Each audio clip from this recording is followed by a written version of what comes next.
Hi, this is Gail Purith, and today I want to share a devotion with you about a half-truth lie that has been definitely plaguing both our culture and our church, and it's about self-esteem.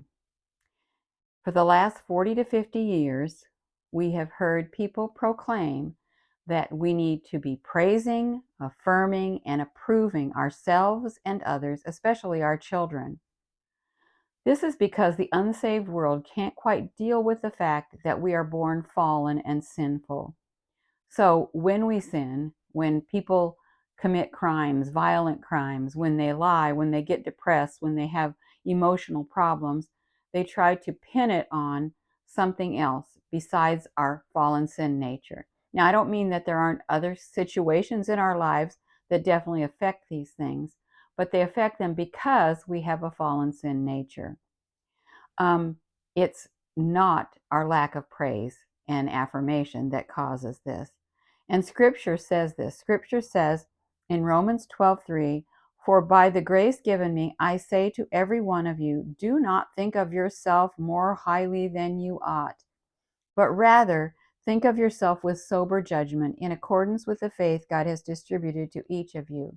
We're not supposed to look at ourselves negatively, but neither are we supposed to look at ourselves positively. We're supposed to look at ourselves realistically in the Lord. Um, Self-esteem philosophy has is loosely related to the judge not half truth. And that judge not half truth tells us, oh, we're not to judge, we're just to love people.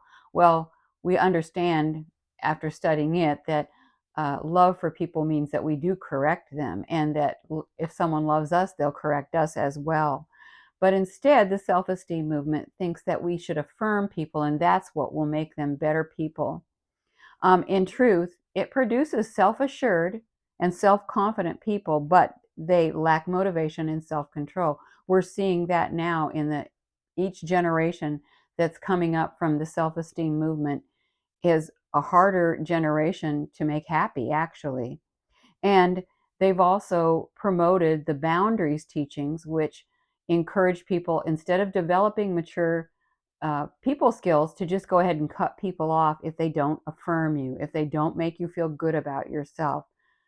We need correction. We need people to be honest with us, but that's becoming a lost art nowadays. Christ calls us to humility and self-sacrifice, not to pride and entitlement. In Matthew 10:38, he says, "Whoever does not take up their cross and follow me is not worthy of me." Now imagine, in our self-esteem culture, telling anyone they are not worthy of something.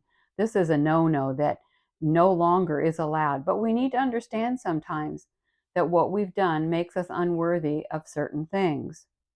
Um, it's important that we untangle the self-esteem movement from the biblical principles, because they really have gotten in and changed a lot of things that we say about God, a lot of things that we say about his love, what kind of love he has, and different things like that. So we need to make sure that we're very carefully basing our opinions on Scripture, not on modern philosophies and psychology and things which actually contradict God's word.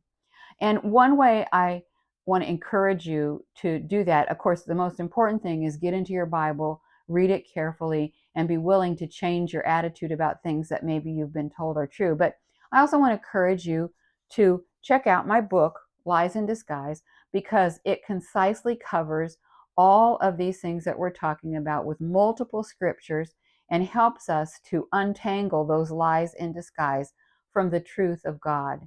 So I encourage you to do it. And I encourage you just to think about what I've said today for a few minutes. God bless you.